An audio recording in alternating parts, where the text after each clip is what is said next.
नमस्कार, धीरेन्द्र पुंडीर ऑफिशियल में आप सभी का एक बार फिर से स्वागत है। वृजहस्तम कृत्वा वित्तम देवराजो जगतपतिम विसृज्या मृत्युमाशुरम शांतस्रवत दर्शयत। जब इंद्र ने वृतासुर का वध किया उस वक्त इस श्लोक को कहा गया कि वृज हाथ में लेकर इंद्र ने वृतासुर को मारा और असुरों की मृत्यु कर संसार में शांति स्थापित की। भारतीय सेनाओं ने रात 1:30 बजे जब भारत के लोग शांति से सो रहे थे उस वक्त उन आतंकियों के हेडक्वार्टर्स पर मिसाइल अटैक करके उनको इस दुनिया से विदा किया जिन्होंने भारतीय बेटियों के सिंदूर पूछने का दुस्साहस किया था। लगातार प्रधानमंत्री इस ऑपरेशन की मॉनिटरिंग कर रहे थे और वो ये देख रहे थे कि किस तरह से हिंदुस्तान अपने दुश्मनों को जवाब देता है। लगातार 13वां दिन था, मतलब 13वीं थी अगर हम लोग भारतीय परंपरा के मुताबिक कहें। हमने अपने जिन निर्दोष पर्यटकों देशवासियों को खोया था उसका जवाब देने का इससे बेहतर दिन नहीं हो सकता था। प्रधानमंत्री मोदी तैयारियों में थे, उन्होंने सेना को खुली छूट दी थी और तीनों सेनाओं ने पहली बार तीनों सेनाओं का इस तरह का आतंक के खिलाफ एक कोऑर्डिनेटिंग अटैक था। पाकिस्तान के वो तमाम लोग जिनको ये शौक था पिछली बार, हामिद मीर टाइप पत्रकार जो जाकर बालाकोट में दिखाने की कोशिश कर रहे थे कि देखिए कौवा मारा है, उनकी हंसी अभी नहीं दिख रही है। वो कुछ भारतीय हैंडलों से भी जो एक घटिया किस्म के हैंडल बनाए गए हैं उनके कुछ उठाकर पाकिस्तानी सेना को तारीफ करने की कोशिश कर रहे हैं। लेकिन आधी रात को पाकिस्तान पूरी नींद में था और उसकी जिंदगी के आतंकियों की जिंदगी को आखिरी नींद में सुला दिया गया। पीओके में अफरा तफरी मच गई और तमाम जगह से पाकिस्तान में, चूंकि पाकिस्तान डरे हुए पाकिस्तान में जो रात भर आपको यह दिखाता था कि उसके जेट उड़ रहे हैं, उसकी सेना बॉर्डर पर आ गई है, लेकिन उनको कुछ पता नहीं चला और भारतीय सेना ने उन आतंकियों के हेडक्वार्टर पर, क्योंकि इस बार के हमले को इसलिए कहा जा रहा है, ये मैं इसलिए आपको उसके बारे में जानकारी दे रहा हूं क्योंकि इनको सबसे बड़ा इस आतंकवाद का फाउंटेन हेड जिसके हम लोग डिस्कस कर रहे थे वही है। पहले कूटनीतिक तरीके से घेरा, फिर उन पर चोट की और उसके बाद जिस तरह से अटैक किया, 70 से ज्यादा आतंकियों के मारे जाने की खबर है। इस बार अटैक पीओके में नहीं, इस बार पंजाब में हुआ जो आतंकवाद की पाकिस्तान में जननी बन चुका है, जहां से इनको भर्ती किया जाता है, जहां से इनको मारा जाता है, जिसमें 26 लोगों की हमारे मौत हुई थी।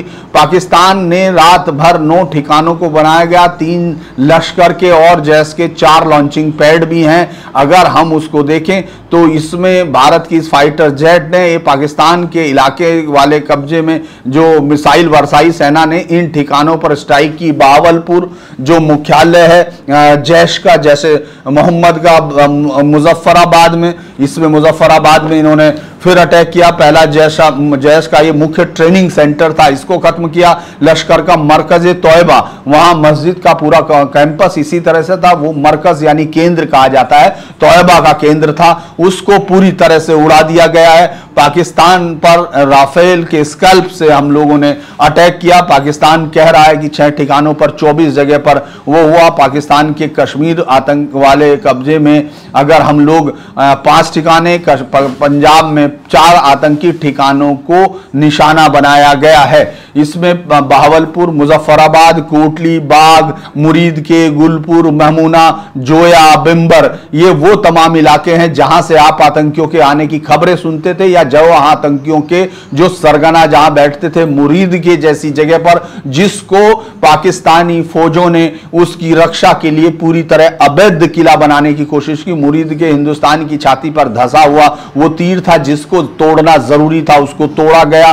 और ये एक वो हिस्सा है जब हम लोग ये तैयारियां सोच रहे थे, मैं लगातार कह रहा था कि कोई भी ये जानने की किसी को ये भनक नहीं लग सकती प्रधानमंत्री मोदी और देश की सेना किस तरह से पाकिस्तान को जवाब देगी। इस वक्त आप लोगों की जिम्मेदारी का और समय शुरू होता है क्योंकि पाकिस्तान इसका रिटेलिएट करने की कोशिश जरूर करेगा, लोगों के सामने अपने आप को दिखाने की कोशिश करेगा। हालांकि रात में ही भारत ने पाकिस्तान जो अलग जगह अमेरिका से भी बातचीत हुई है, अमेरिका के उससे बातचीत हुई है, तो उस बातचीत में भी भारत को सपोर्ट ही मिला है। यानी ये नहीं कह सकते, हम इसको कह सकते हैं कि आंसुओं का बदला लिया जो हमारी बेटियों बहनों और पूरे देश ने बहाए। 24 मिसाइल के साथ जैश, हिजबुल और पाकिस्तान के 9 आतंकी स्कूलों को तबाह कर दिया गया, उनके मुख्यालयों को तबाह कर दिया गया। अमेरिकन विदेश मंत्री मार्को रूबियो का बयान आया था कि मैं भारत और पाकिस्तान पर करीबी से नजर रख रहा हूं और मैं आज पहले राष्ट्रपति डोनाल्ड ट्रंप की टिप्पणियों से सहमत हूं। उम्मीद है यह जल्दी समाप्त हो जाएगा। शांतिपूर्ण समाधान के लिए भारतीय पाकिस्तानी नेतृत्व से जो है बातचीत जारी रहेगी।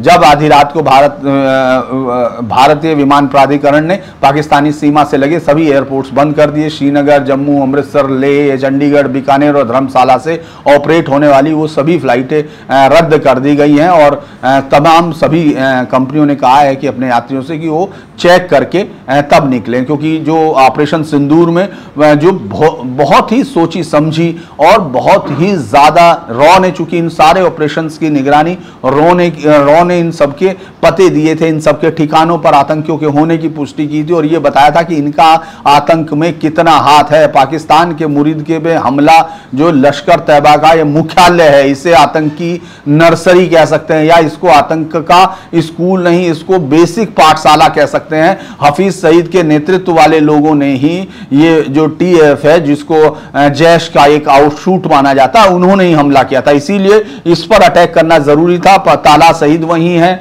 और उसके परिवार के लोग वहां रहते हैं। अब देखना होगा कि कब ये जो है इसका अभी पाकिस्तान कब अपनी बेशर्मी के साथ ये बताता है कि कितने लोग थे या खाली बिल्डिंगें थी, ये सब बताने की कोशिश करेगा। लेकिन इस वक्त भारत ने पूरी तरह से पूरी ताकत के साथ राफेल का इस्तेमाल किया इसमें और उनको उड़ा दिया। इसमें ये जो जमात-उद-दावा का संगठन, चूंकि मूल जो जब लश्कर तैयबा पर अमेरिका ने प्रतिबंध लगाया था तो उस वक्त चेहरा छिपाने के लिए कोशिश करते हुए जमात-उद-दावा बना और जमात-उद-दावा का मुख्यालय 200 एकड़ में फैला हुआ, मस्जिदें हैं, स्कूल हैं, अस्पताल हैं, खेत हैं और आतंकी प्रशिक्षण शिविर हैं। इसी पर क्रिस्टिन फेयर की वो इनसाइड जैश ए मोहम्मद वो किताब है जो इस पूरी जगह को बताती है कि ये एक तरह से शैतान का घर बन चुका था। इसमें शैतानी दिमाग के लोग यहीं रहते थे। इसके अलावा पाकिस्तान ने भी, सेना ने बयान जारी कर दिया था रात में ही, उसने सुबह 5 बजे करीब बताया कि पाक ऑक्युपाइड कश्मीर में 9 आतंकी ठिकानों को तबाह किया गया है। लेकिन पाकिस्तान ये बताने से इनकार कर रहा है क्योंकि पंजाब में आतंक, आप सोचिए बावलपुर में यदि अटैक होता है, सियालकोट में यदि अटैक होता है तो ये भारत उस थ्रेशोल्ड को पार कर रहा है जो हर बार पाकिस्तान ये कोशिश करता है। मैं लगातार अपने वीडियोस में आप लोगों को बता रहा हूं कि पाकिस्तान के जो न्यूक्लियर थ्रेशोल्ड को पार करके भारत के अटैक करने का मतलब क्या है। इस सब का मतलब है कि भारत किसी भी कीमत पर अब पाकिस्तान की किसी भी, चाहे वो राजधानी इस्लामाबाद ही क्यों ना हो, अगर वहां आतंकी मिलेगा तो उसको उड़ाया जाएगा। पाकिस्तान के, हालांकि पाकिस्तान ने, सेना ने आतंकियों को सेफ जगह भेजने की बात जरूर की थी, लेकिन ये अटैक पाकिस्तान के उन जो आतंकी जो वहां दनाते फिरते थे, क्योंकि एक ट्रेंड बन गया था। आप देखिए 26/11 का हो या उससे पहले संसद पार्लियामेंट अटैक हो, चाहे जम्मू कश्मीर विधानसभा पर अटैक हो, बड़े से बड़े अटैक में हमने देखा था कि किसी का कोई जवाबदेही नहीं थी। वो दनाते हुए अगले दिन कहते थे इंशाअल्लाह हमने बहुत बड़ी कामयाबी हासिल की, लेकिन इसके बाद वो कार्रवाई करने के बाद पहले तो कांप रहे थे और अब इसके बाद वो छुप रहे थे। तो लेकिन भारतीय सेनाओं की, खासतौर से एयरफोर्स की मिसाइलों ने उनको उनके छुपे हुए ठिकानों में ही कब्र बना दी गई। ये एक बहुत बड़ा फैसला है। मुझे लगता है कि टॉप लीडरशिप इसमें लश्कर की तबाह होनी चाहिए। हालांकि हाफिज सईद को लेकर जरूर सवाल उठेगा कि उसको कहां छिपाया हुआ है, देखते हैं कि उसका क्या निकलता है। लेकिन ये शुरुआती एक वो है, जिस तरह की जानकारी मिल रही थी, हम तमाम लोग, आप लोग देश में अलग अलग जगह से इस तरह की जो हर्ष की तस्वीरें दिख रही थी। हालांकि ये अभी अधूरा है। मुझे लगता है कि पाकिस्तान ये जो दुस्साहस करने की कोशिश करेगा और वही जवाब होगा। भारत की तैयारियां इस आतंकी हमले की नहीं थी, भारत की तैयारियां उस पाकिस्तान के दुस्साहस के जवाब की हैं। आज हिंदुस्तान का जवान और नौजवान सब लोग आज मॉक ड्रिल के सहारे या जो भारत की एक्सरसाइज थी उसको देखेंगे कि इस तरह होता है, क्योंकि दिन भर ये अपडेट आती रहेंगी। आप सबके साथ मैं जुड़ता रहूंगा। ये कह रहे हैं कि हाफिज सईद का बेटा ताला शहीद भी इसमें शामिल हुआ है।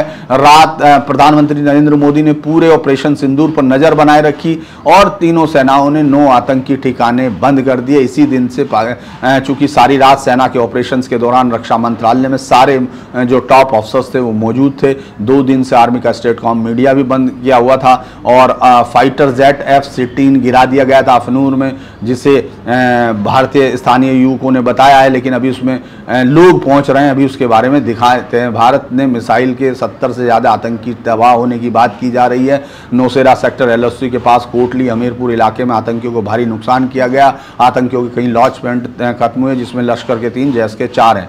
भारत ने जब अटैक किया था तो तमाम पूरे इलाके में जो है पूरी की तरह आपको बमों की, ऐसा लग रहा था मिसाइलों की एक आवाज़ से वो इलाके गूंज रहे हो, आग ही आग दिख रही थी। और ये आग ही आग उस पाकिस्तान की तबाही की आग है, जो हमेशा ये सोचता रहा कि भारत शायद उसके एटम बम की वजह से अटैक नहीं करेगा और वो भारत में इस तरह के हमले करता रहेगा। ऑपरेशन के तुरंत बाद भारत ने जो है वरिष्ठ अधिकारियों ने कई देशों में बातचीत की थी। पाकिस्तान और POK के जो आतंकी कैंपों पर हमले में मिसाइल की जानकारी दी। अमेरिका, UK, सऊदी, UAE और रूस शामिल है इससे भारत के हमले में जो मारे जाने की खबर है। तो हम अभी आपके साथ बातचीत करेंगे डिटेल के साथ कि इनके सब के मतलब क्या हैं, इन सब पर क्या हुआ। लेकिन जो पहली प्रतिक्रिया के तौर पर है वो यही है कि किस तरह से हमने पाकिस्तान के उस आतंकी नेटवर्क की ज़मीन को तोड़ा है, उसके मुख्यालयों को गिराया है। ये बहुत बड़ा मुझे लगता है कि आने वाले समय के लिए एक पाकिस्तान के लिए,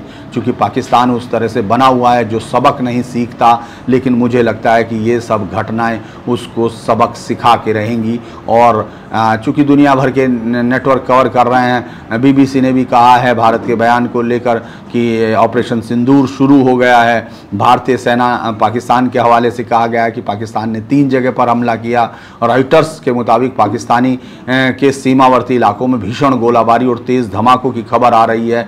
भारत में 22 अप्रैल के बाद, अब BBC हमले की स्वतंत्र पुष्टि नहीं कर रहा, लेकिन उसके लिए हमको किसी BBC या किसी रॉयटर्स की ज़रूरत नहीं है। भारत के सेना पर हमको यकीन है और भारतीय सेना ने कहा था कि भारतीय सेना उचित तरीके से उस हमले का भी जवाब दे रही है जो सीमा पर किया जा रहा है। शहबाज पर की प्रतिक्रिया आ चुकी है। उसने कहा है कि पाकिस्तान को इस उकसावे के बिना किए गए भारतीय हमले का निर्णायक रूप से पूर्ण जवाब देने का अधिकार है। पूरा देश अपनी सेना के साथ एकजुट खड़ा है। हमारा मनोबल और संकल्प अटूट बना हुआ। हमारी दुआएं और शुभकामनाएं पाकिस्तान के बहादुर अधिकारियों और सैनिकों के साथ हैं। इसको उन्होंने भारत का एक्ट ऑफ वार कहा है। मुझे लगता है उनको कहने की ज़रूरत नहीं है। भारत ने वॉर की शुरुआत की है। वॉर की शुरुआत आप करोगे, भारत तो वॉर खत्म करेगा। क्योंकि वॉर में आपने आतंकी हमला करते वक्त ही ये सोच लेना चाहिए था शहबाज शरीफ कि ये भारत बदला हुआ भारत है, अब ये भारत छोड़ेगा नहीं अगर छेड़ोगे तो। अभी के लिए इतना ही। आप तमाम दर्शकों से अनुरोध है, अब अगली उसका अपडेट्स का इंतजार कीजिए और इस वीडियो को शेयर कीजिए। नमस्कार।